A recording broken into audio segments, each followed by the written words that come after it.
Are you talking to me?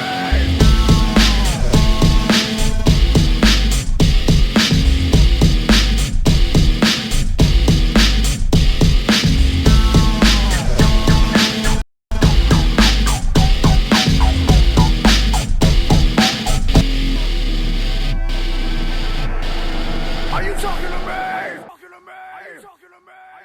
me? No way, Paul. Are you talking to me? Are you talking to me?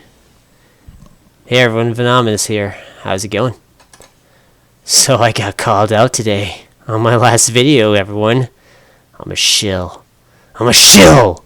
I'm a shill! That's good stuff, man. I'm a shill for my kitties. I'm shilling for the kitties. That's a good one. Thanks for the laugh, Don Johnson, because I know, like, anyone who asks for help is automatically a shill. I mean, of course. I mean, I'd ask for better internet if I was a shill, to be honest, but, you know, you get what you get. Anyways. Speaking of shill, here. Shill.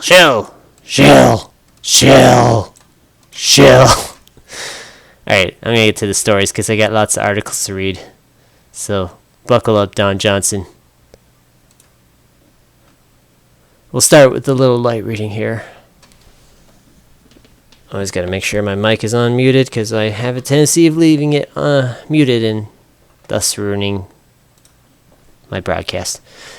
Albatross divorce rates are up due to climate change, study finds. When it has that study finds, you know it's gold. Albatrosses, typically monogamous birds, are now increasingly splitting up because of ocean warming due to the climate crisis, a study has found. The growing divorce rates between the birds might hinder their abilities to successfully raise their offspring, said the research. I don't know, but polyamorous relationships are great. No, that's just for humans. No, sorry. It's a terrible thing when the albatrosses are not monogamous. But, you know, humans, it's great because you don't want them having kids or anything. Over 90% of all bird species are monogamous, and splitting up is regarded as an adaptive strategy correct for suboptimal partnerships triggered by previous breeding failures, said the researchers, including Francesco Ventura, a bird biologist at the University of Lisbon in Portugal. While divorce rates among albatrosses were found to be typically less than 4% on average, the study found this number doubled to nearly 8% when the oceans were warmer. The findings provide the first evidence that it is not just breeding failure, but also environmental conditions that play a part in divorcing the long-living monogamous birds. Well, I got some environmental conditions for you. How about all the spraying in the skies? Could the barium and aluminum and strontium or whatever? Could that be affecting the birds? I don't know. Let's just say it's climate change. It's so much easier. Anyways, moving on. Silly story. Let's talk about more silliness. Australia, the cats are in lockdown while the people are free. As restrictions ease for humans, several cities impose round-the-clock curfews on felines, not due to COVID, but to protect other wildlife. Because these wretched, carbon-emitting, wildlife-killing monsters are roaming the streets as we speak. We must put a stop to them. We must cull them because they emit too much carbon. And yeah, as Australia slowly eases its lockdowns for humans, another group is seeing its movements restricted by authorities, cats. Several cities across the country are imposing round-the-clock curfews on the animals, not because of COVID, but in order to protect local wildlife and improve neighborhood relations. Other areas have brought in nighttime lockdowns for the pets, with fines for the owners of offenders, and moves that have prompted mews of protest from feline-loving locals. The Council of Bendigo, a city of 100,000 people north of Melbourne, this month voted unanimously for a local law that means cats must stay within the boundary of their owner's property day and night. Bendigo previously banned cats from going out between sunset and sunrise. Cats will instinctively hunt and kill wildlife, even if they are not hungry, according to the council's website.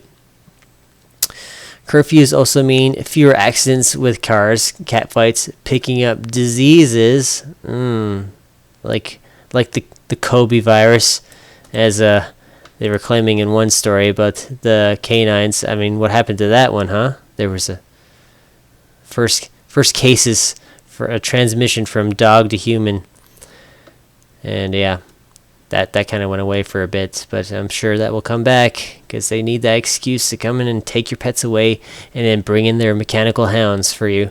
So, like the alpha dog and Spot and whatnot. Well, Spot's a bit expensive. I'm sure the alpha dog will be the more favored for cost-wise. Anyways, more nonsense, more problems, problem reaction solutions coming forth. Okay, why is my Hive blog in there? Okay, hold on a second. I think I clicked something. My story, man. Where's my story? There it is. It's coming back. Climate lockdown conspiracies threaten COP26, says experts. This is from October. As the world grappled with the spread of COVID-19 last year, a dangerous new breed of disinformation took root. It is one that links the unprecedented rules imposed during the pandemic with the radical measures that will be required to halt climate change. It's no surprise that parallels are drawn between the two crises. Both have caused seismic global impacts on vastly different scales and timelines. But the climate lockdown conspiracy brings them into a false and damaging proximity. A new report by the Institute for Strategic Dialogue, a global organization tackling extremism and polarization, explains how the conspiracy claims that governments will strip people of their freedom under the pretext of tackling climate change. It's important to recognize that the fear of government overreach or authoritarianism is not in and out of itself extremist. Senior policy manager at ISD, Jenny King, tells Euronews Green. What is problematic, however, is when all public issues are brought into a conspiratorial framework, which implies there are unseen power dynamics at play. Over the last 8 months, ISD has tracked how climate lockdown paranoia took hold. It found that right-wing figures were hitching a ride on poorly worded headlines from the media. Here's a tweet by them. ISD tracked with the emergence and spread of the climate lockdown narrative, showing how poorly... Okay, they just said that. Climate lockdowns and the cultural wars, how COVID-19 sparked a new narrative against climate action. The Guardian article with misleading headline, top image changed after a few hours at the bottom, suggesting a global lockdown every 2 years was needed to combat climate change, was the second most shared link discussing climate lockdown, referred to in 28% of all posts. Global lockdown every 2 years. Okay. Well, you know what?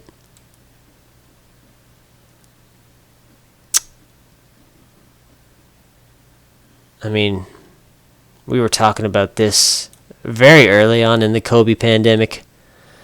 I remember this one article by some dude named Goldstein, hilarious, talking about how great it is the effects from the CO2 reduction from all the lockdowns is so great that they'll have to make it a normal thing. It literally said that. It was I don't know if it was Forbes or something. I wish I had the article.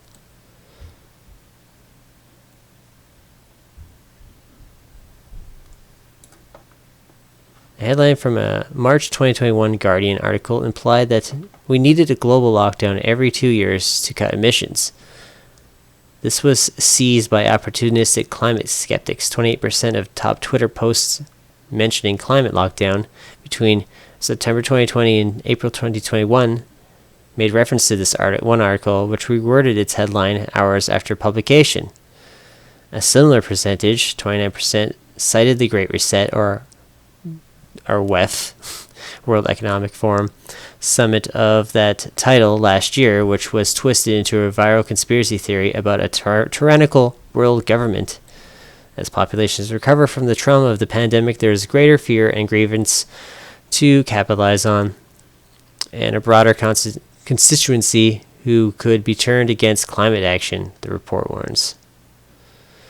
Could climate disinformation derail COP26? Well, that already happened, so whatever.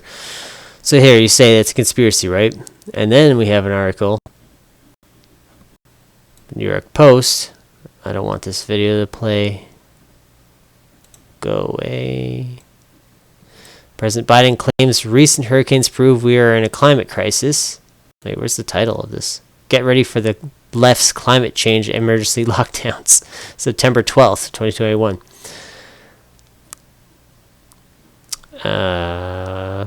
Code red for the world. He warns White House climate advisor Gina McCarthy adds that climate is now a health emergency. It's convenient for politicians to treat every hurricane, tornado, and flood as an apocalyptic sign from Gaia, and then blame political apostates for offending the goddess, but it's a rational way to think about the world, because our situation is, in most ways, quantifiably better than before on nearly every front. This reality is probably difficult to accept for a generation subjected to decades of fear-mongering, but climate anomalies are nothing new. When a freak snowstorm hits Texas this year, the administration used to push draconian policies, but the Texas storm was no different than the rare 1973 blizzard that hit the South. It happens, and there is nothing we can do. While victims of Ida will take no solace in this fact, historically speaking, hurricanes aren't touching land at higher frequencies either, nor is there evidence that storms that make landfall do so with more intensity than in previous years. Certainly they aren't any more dangerous. Back in 1900, the Great Galveston hurricane likely killed some 10,000 people in Texas. In 1926, the Great Miami hurricane killed 372, causing an estimated inflation-adjusted $157 billion in damage. Only around 150,000 people lived in all of Dade County in those days. Katrina hit New Orleans in 2005. It was a Category 3. Most of the damage had to do with how ill-prepared the city was for any storm. As Biden has pointed out, hurricanes are less destructive because governments and companies adapt and prepare. Acclimatizing to the realities of climate change is far cheaper and more moral than the state-compelled dismantling of modernity. Indeed, climate has always been bad for our health. We've spent most of human existence attempting to mitigate its destructive power. Today, people still tragically die from, say, extreme heat. Air conditioners save far more lives. But you can't have those. You're not allowed to have those. Use up too much power. That's dirty climate energy. But overall, deaths due to nature have dramatically plummeted during the past century, falling over 98% since 1900. Weather accounts for somewhere around 0.07% of worldwide deaths were safer, even though far more people live in areas with extreme weather. And the notion that places such as Central America and the Middle East are experiencing conflicts and migration because of some unique climate changes ignores the entirety of history.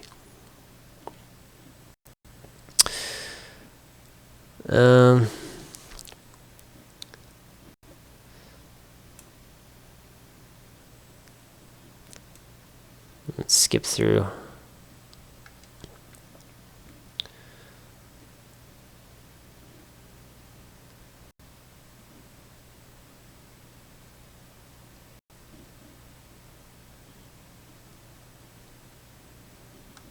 Anyways, there you go. It's pretty hilarious they would post something like this on the New York Post. They're usually so gung-ho to push They don't usually push facts, is what I'm saying about weather. So I thought that was interesting. Sky. Yeah, okay. Give me options here.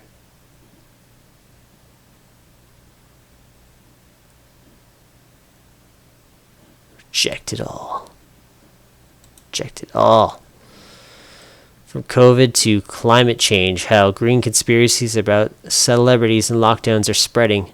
Celebrities such as Joanna Lumley and Gary Linker are being targeted by climate change conspiracists. COVID-19 conspiracy groups who have attempted to undermine efforts to bring the pandemic under control are increasingly sharing climate change misinformation. The most common green conspiracy is the claim of an upcoming climate lockdown, where countries will be locked down for long periods to meet climate change targets. Other fake theories claim a rich and powerful group of elites and using climate change policies to control and harm the wider public, with celebrities such as Gary Linker and Joanna Lumley being hired to help brainwash people. Green conspiracies being shared online claim. Okay, you already said that. These green conspiracies have flourished, especially in the run-up to and launch of climate conference COP26. Online conspiracy theories can have a harmful effect in the real world, as seen when coronavirus conspiracists attempt to block the vaccine rollout, immediate mask wearers in public, and even confront COVID-19 patients in hospital. These groups may also attempt to cause real-world disruption over climate change conspiracies. Experts have told Sky News conspiracy theories can affect people's attitudes, intentions, behaviors. Yeah, like they start thinking for themselves. It's such a horrible thing. Conspiracies historically have been linked with prejudice, genocide, risky health behavior, climate denial, and more recently, some disturbing behaviors related. What genocide? What are you talking about?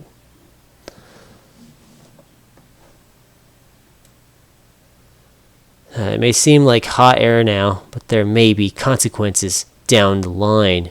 One TikTok video has gone viral in a number of COVID conspiracy channels on the messaging app Telegram. It shows a man reading an article published in October entitled "Avoiding a Climate Lockdown." Oh no. Oh no, he didn't do that. The man says, under a climate lockdown, governments would limit private vehicle use, ban the consumption of red meat, and impose extreme energy saving measures, like no air conditioners, so the heat dome effects will kill you. This video has been shared in a number of Telegram groups. One of the groups said, okay, I don't care. Another user posted a longer version of the video into a group with more than 21,000 members. Telegram people, they're not safe there. They're just watching all your shit and what you're saying. This extended clip sees the narrator say a climate lockdown is just the ultimate unlimited bailout system for giant corporations. This post appears to have been widely shared with other groups because the clip has been watched more than 69,000 times, far more than the number of people in the group. Oh no. Telegram makes it easy for users to share messages between groups.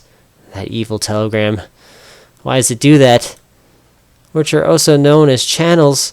This means videos and images can spread widely and quickly with little context. No! This can't be real. This can't be happening. Talk of climate lockdowns is not limited to Telegram communities. Really? Broadcasters Richie Allen presents a radio show which regularly pulls in around 20 to 30,000 listeners in a main platform. This coverage includes claims that although coronavirus is real, there is no pandemic and that the COVID-19 vaccine is dangerous. How could he do that? Why, Richie? Why? Mr. Allen has increasingly spoken and written about climate lockdowns, including on a recent blog post on his site. He writes, "Didn't I say last year that climate lockdowns would be a thing? I said that Sunday driving would be rationed, as well as certain foods." In response to Sky News article, Mr. Allen said he believes climate lockdowns will be introduced at some point in the future and that governments will impose restrictions on people's movements, including banning driving at certain times. He added that he believes that mainstream journalists failing to do their jobs has resulted in the UK turning into a totalitarian state, and that he does interviews with academics from accredited universities who have said similar and who dispute the notion that we are in the midst of the climate crisis. Callum Hood from the Center of Countering Digital Hate told Sky News that COVID-19 conspiracists pushing climate lockdowns are justifying their conspiracy theories about the COVID pandemic. He says these groups previously claimed that COVID lockdowns were set to become permanent because an imagined global conspiracy of the elite would control populations around the world. He adds, as many COVID restrictions are lifted, some of these groups are instead claiming that climate lockdowns will be used to achieve the same goals. The conspiracy claiming that a rich and powerful group of elites is seeking to control and harm the wider public is sometimes referred to as the New World Order. Oh. Haven't I heard that before? Oh yeah, from like every major president in the the history of the United States, pretty much. And many other people in high places. I don't know. Does that mean it's are they conspiracy theorists? Why, no, they're the conspirators. Conspiracists. You know, it has this like conspiracy racists. Con-spy racists claim green policies are now also being used to achieve this, and not just through climate lockdowns. Another conspiracy is that celebrities who support climate activism are stooges working on behalf of this elite group. What? I don't believe it. You're talking crazy. In October, actress and environment campaigner Joanna Lumley, never heard of her, suggested people could have a rationed number of points to spend on flights and consumer goods to help tackle climate change. Social credit score? Carbon credits? What? Oh, I have a video for that. Hold on a second, everyone. Just a second. Let me find it. Where did I put that stupid link? Well, it's not stupid, but where did I put it?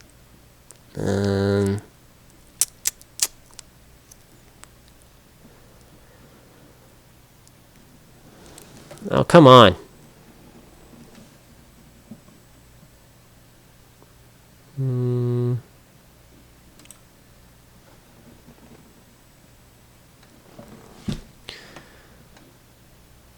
Well, there's this article. I could show you this one.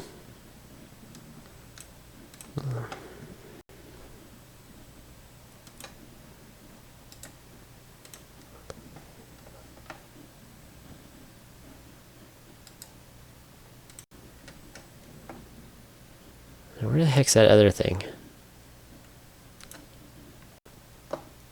No.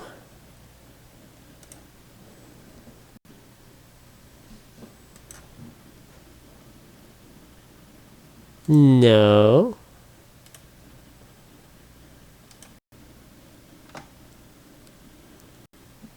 No. Where is it? Where did I put that frickin' link? Nope. Oh, it's the same link.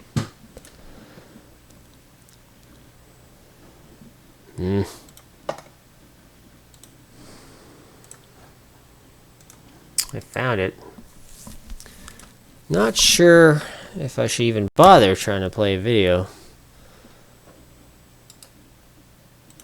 But this one had some great information in it.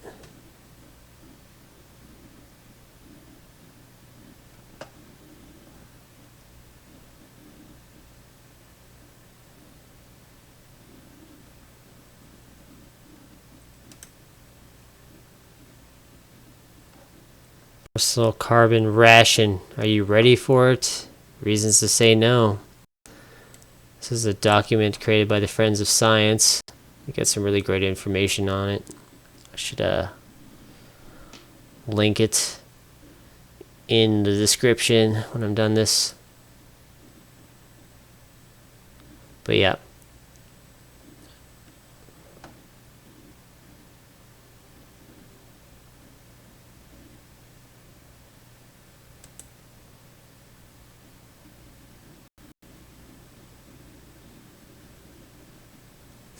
Yeah, I I forgot I had bad internet, so I'm not even trying to play this.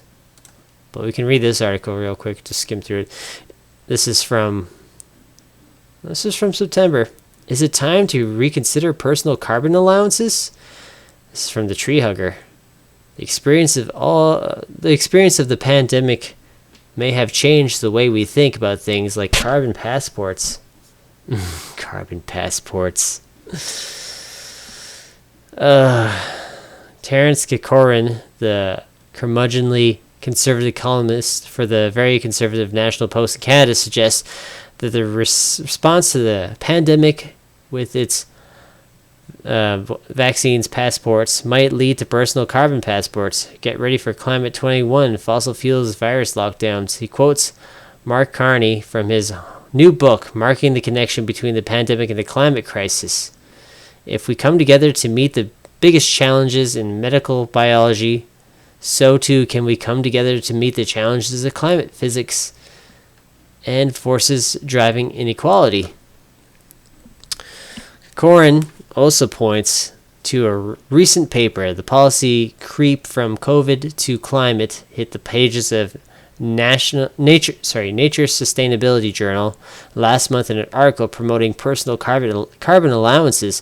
It says the policy window of opportunity provides by the COVID-19 crisis in combination with the need to address worsening climate and biodiversity crises make it possible for individuals to be allocated personal carbon allowances. In short, the COVID vaccine passports could be succeeded by personal carbon passports. This is a subject we have covered on Tree Hugger before under a different name. It is in its time to consider carbon rationing. The rationale is straightforward. We know that there is a global carbon budget that we need to stay under to keep the rise of temperature below 2.7 degrees Fahrenheit and 1.5 degrees Celsius, which, according to this post on Tree Hugger, is between 235 and 395 billion metric tons, or between 30 and 50 tons per person on Earth. How do you ensure that everyone has their fair share? How do you set up a system of trading it? I wrote, I have always thought that a personal carbon allowance or ration made sense. If you have your carbon credit card, you may make some money selling credits you are not using, or buy some if you want a steak for dinner or a flight to Europe. The idea was not received warmly at the time, but as the article Personal Carbon Allowance Revisited notes, it is time for another look. Oh boy. The study, okay, yeah.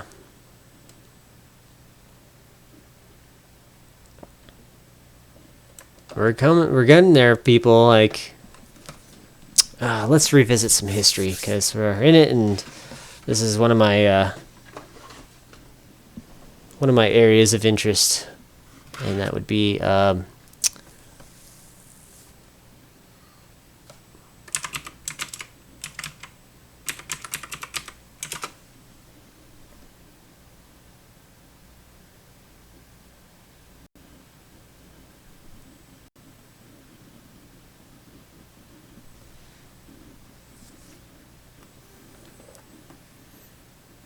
yeah, we should be able to play this. It's a short video.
Hi. I'm so glad you're on time. I'm V. I'm looking forward to showing you around Plandopolis today. My husband works from home. He's a virtual engineer working on one of the city's desalination plants. He controls the robots who do all the important maintenance. I think he basically plays computer games for a living. You ready to go? Have you got your calorie card open on your smartphone? I registered your visit with Slick Travel Corp the other day, so they've allotted you a journey time to match mine. It makes so much sense, doesn't it? Switch off brain and go to work.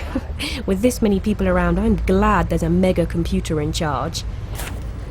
We're so lucky. Our kids were allocated a school quite near my practice, so I can drop them off on the way. It saves on our calorie ration. Well, it won't be long until the little darlings get their career announcements. They've been working so hard, so I'm sure they'll get something good. Not that there's anything wrong with fixing carbon scrubbers for a living or anything. Are you hungry? Let's pop to the market as we're passing. Right, what's on the menu this month? No, not meat. It's not your birthday. The Global Food Council are doing a really good job of keeping food production going. I mean, you don't get the choice you used to, but we're better off than most. I think it's probably easiest to walk from here. You barely see a car in the city centre nowadays, unless you're rich.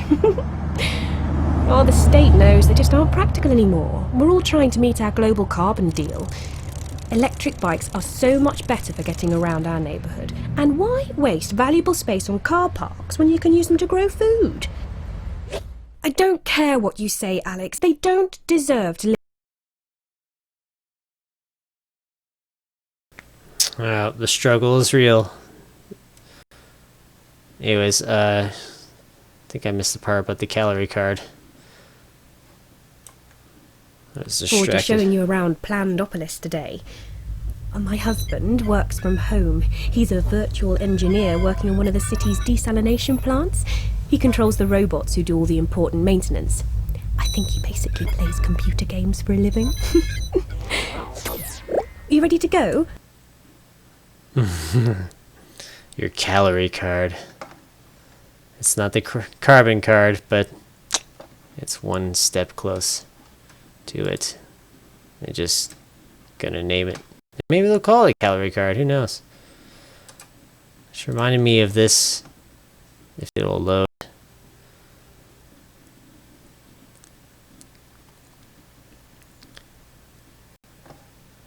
Let me get rid of these things.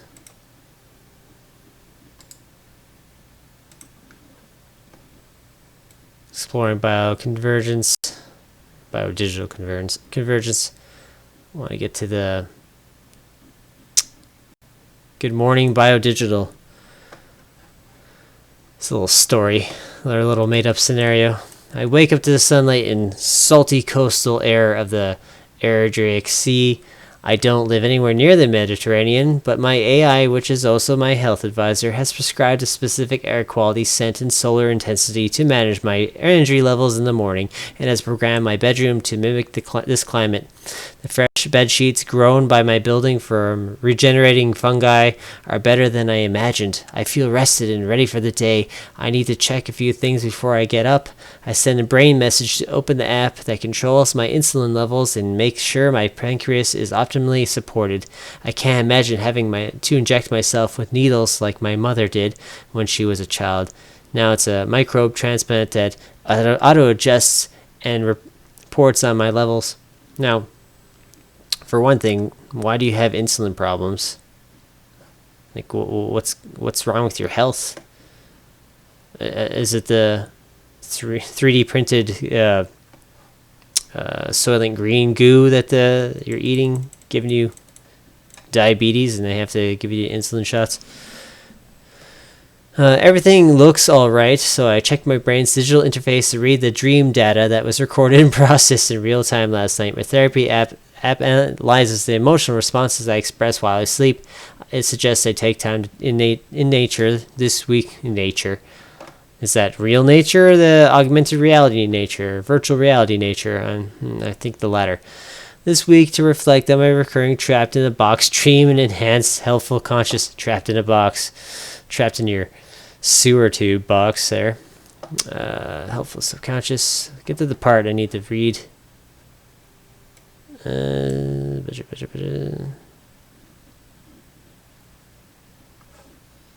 summary of my bugbot surveillance footage shows that my apartment was safe from intruders, including other bugbots, last night, but it does notify me that my herd of little cyber dragonflies are hungry. They've been working hard collecting data and monitoring the outside environment all night, but the number of mosquitoes and lime-carrying ticks they normally hunt to replenish their energy was smaller than expected. With the thought, I order some nutrient support for them. My feet hit the regenerative carpet and I grab a bathrobe. Although I don't need it for warmth, my apartment is gradually warming up to the comfortable 22 degrees as it cycles through a constantly shifting daily routine that keeps me in balance with the time of day of season. Building codes and home energy infrastructure are synchronized and require all homes be auto-regulated for efficiency because houses and buildings are biomimetic and incorporate living systems for climate control wherever possible. They are continuously filtering the air and capturing carbon. I check my carbon offset measure to see how much credit I will receive for my home's contribution to the government's climate change mitigation program. There's your carbon credit scores there. And this is, it just goes on with more horrible nonsense. And this is Government of Canada website, by the way, what do you call it? It's like a think group for the Canadian government. Policy Horizons, I've reported on it before. A couple of their articles, like the future of sense making, is really wild and something I'll be bringing up again in a future video. Anyways, so off track, as I tend to go. Okay, so we had this. We were here. In October, actress. Okay, so she said that. Her comments were widely blah, blah, blah. Creators of YouTube video viewed more than 40,000 times says, once again, we have a celebrity who has worked with the establishments putting out propaganda. Well, you can't say that. They care about the environment. He claims the point system will be used to subjugate the population, saying that it is the token system I've been talking about that they won't want to bring in to control you. Wow. Wow, look at that photo. A photo of Joanna Lumley with Lord Jacob Rothschild is included in the video, which has been viewed more than 40,000 times. The narrator drops clues about who he believes the establishment is. He includes a picture slideshow showing Lumley with Prince Charles, Prime Minister Boris Johnson, and members of the legacy banking family and the Rothschilds. While the photos are displayed, he says you can rest assured she is not speaking for you. She's speaking for them. Former footballer Gary Lineker also attracted the attention of green conspiracists. Last month, the presenter tweeted praise for climate activist Greta Thunberg, or Thunberg as everyone pronounces it, which was then shared on one Telegram channel popular with anti-vaxxers. The tweet was seen more than 75,000 people by more than 7,500 people. Users commented underneath saying he's part of the plan and he's brainless and owned wealth distribution scam. A third comment claimed he had been paid to send the tweet. The merging of COVID-19 and climate conspiracies is not only happening on social media. A publication popular among those who are against the COVID-19 vaccine is The Light, a monthly print and online publication. Alright. It just goes on, I'm sure. Yes, it's a big conspiracy because we've been so wrong so far, right? And then we go to here, and authorities in India are planning a new lockdown to combat COVID-19, not COVID-19, but air pollution. Oh, but that's not a climate lockdown. That's an air pollution lockdown, right? Authorities in India plan to enforce a new lockdown to combat air pollution in New Delhi, the world's most polluted capital city. Pollution levels in some parts of city have registered off the charts several times over the past fortnight. On Tuesday, the air quality index scored 437 out of a maximum 500 points. Indian cities have long struggled with pollution, but levels spike each winter as fumes from farmers burning their crops mix with pollution from cars and industrial plants, the Associated Press reported. At an emergency meeting Tuesday, New Delhi officials said they were planning a weekend lockdown and work-from-home order to counter the issue. We have proposed a weekend lockdown. We are ready for it. Our strategy will depend on the court's direction now. Gopal Ray, the Delhi Ministry for Environment, Forest and Wildlife, told NDTV.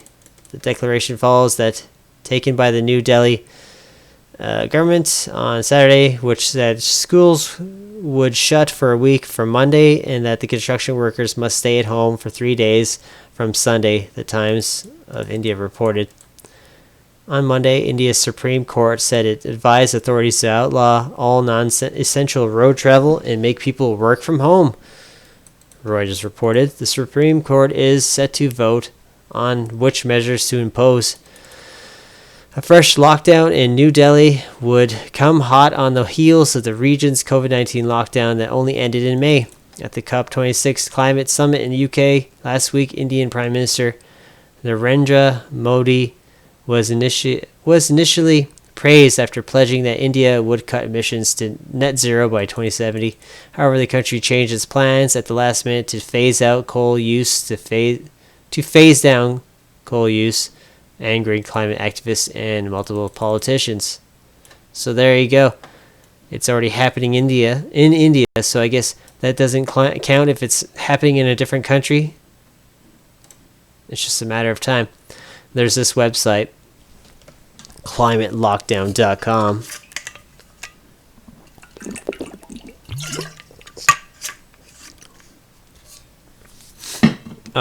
Is it just struggling to load or what?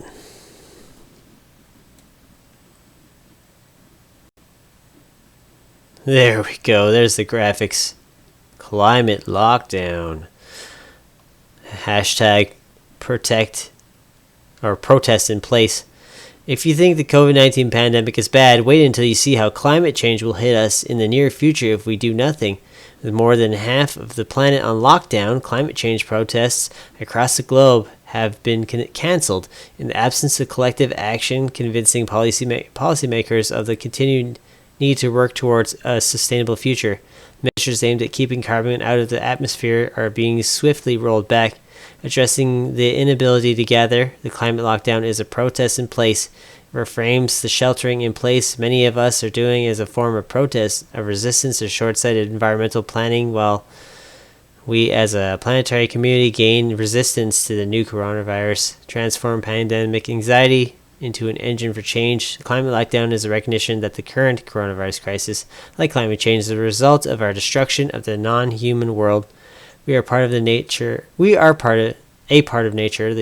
health of the world reflects the health of us. Join the climate lockdown online protest. So that's that. This is from 12 years ago. Slow Sunday, the simple solution to global warming. Using Sunday as a day of rest, renewal would be good for our personal health as well as the health of the planet. The 10-10 movement, supported by The Guardian, is a wonderful way to empower ordinary people to participate in the great movement of mitigating global warming. We cannot wait until governments are enlightened enough to legislate and cap the carbon emissions. Matters are urgent. We have to act now. Without any delay, the power of the public opinion and citizen action will have a strong impact on the climate conference taking place in Copenhagen. One thing we can easily do to achieve this goal, we can declare Sunday to be a fossil fuel free day or a low carbon day at least an energy saving day we can start this week, this month, or in 2010 we can start individually and collectively. The long journey to cut carbon dioxide emissions can start in the here and now. Not long ago, Sunday used to be a day of rest, a day of spiritual renewal, and a day for families to come together. But we have changed Sunday from a day of rest to a day of shopping, flying, and driving. However, in the context of excessive carbon dioxide emissions into the atmosphere, we are bringing catastrophic upheavals. We can and should restore Sunday to a day for Gaia and a day for the earth. There will be no great hardship in cutting down all non-essential and non-urgent use of fossil fuels for one day a week. We can easily close supermarkets, department stores, and petrol stations. We can reduce our mobility to the bare essentials and without harming the economy in any way. No. Gaia. The Gaia worship. Wait, no. I missed one. Green Faith. Press release. Sacred. I have to shrink this one.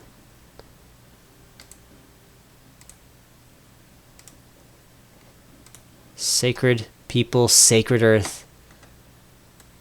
Supporting the environment during Lent. With pointed urgency, faiths rise to climate justice.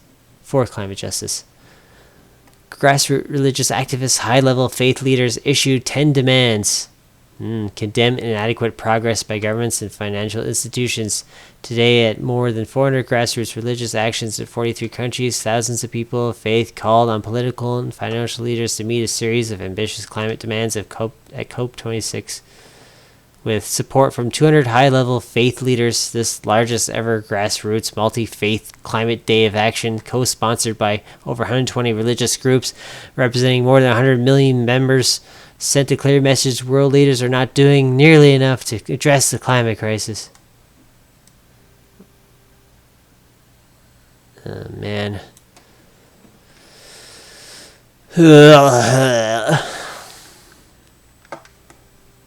Just sick.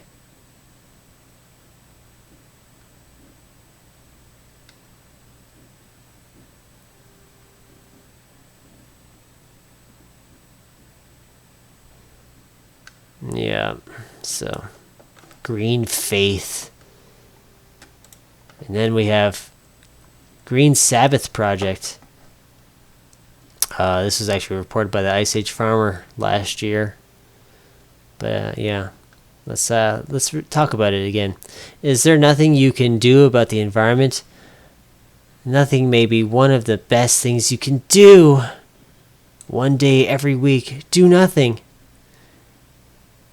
Take a weekly day of rest. Make it a real Sabbath for you, for Earth. Don't drive, don't shop, don't build. Take a walk, eat with friends. Play or read with your kids. Sing, meditate, celebrate contentment. Increasing numbers of people who see the wisdom of observing a technology Sabbath, a break from all devices with screens.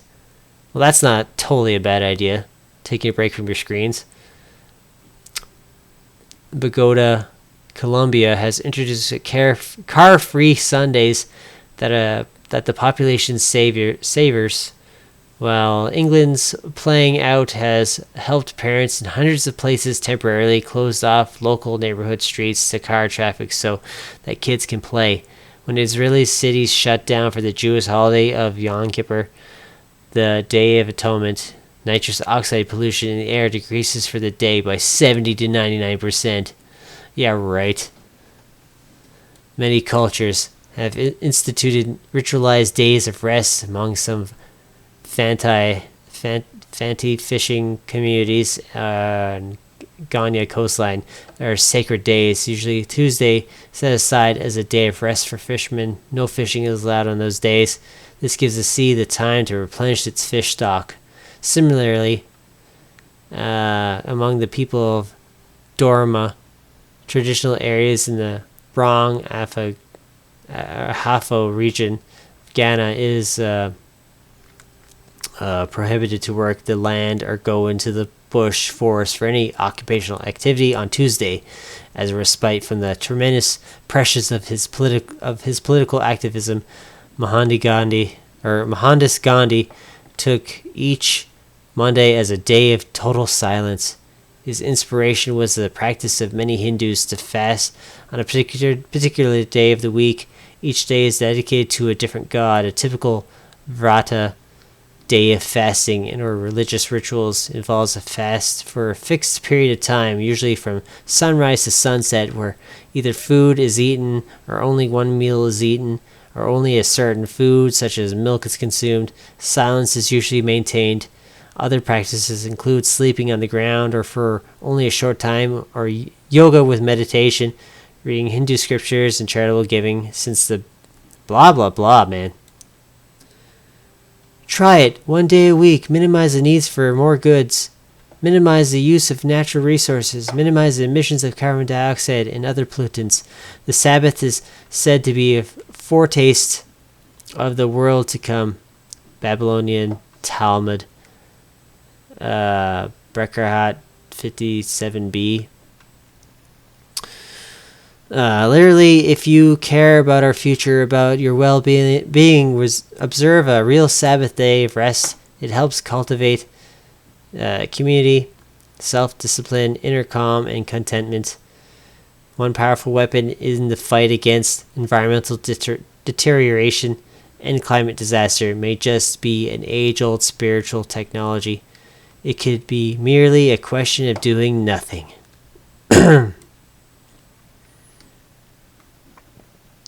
So, you see a pattern forming, right? Do you see it? You got your mainstream calling it all conspiracies. Well, you got your crazy green Gaia loving freak faith groups. And all sorts of other programming about basically locking down yourself. The climate lockdowns are definitely a real thing, and they're just getting you ready for it.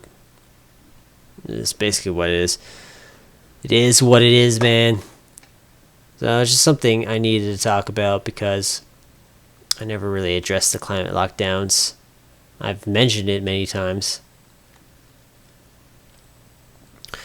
But certainly haven't really dug into it at all. Let's just take a quick search and see if there's any new stuff going on.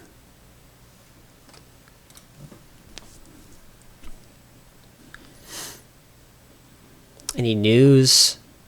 Any news?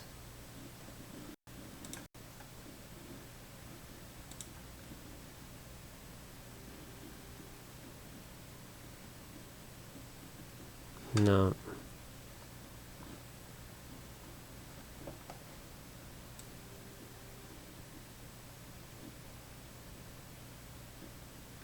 COVID now, the climate denial, how conspiracists are shifting focus. That's hilarious stuff. Give it time, people. Give it time. Anyways, that's all I have to say on that for now. It's late, gotta go to bed. Thank you everyone for your time and attention. This is Venomous reporting from the brave new world. Catch you next time. I said catch you next time. Are you talking to me?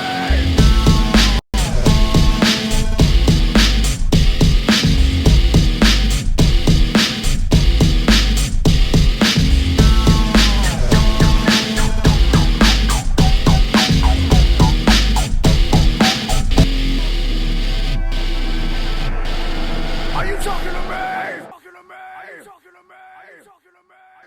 No way, punk!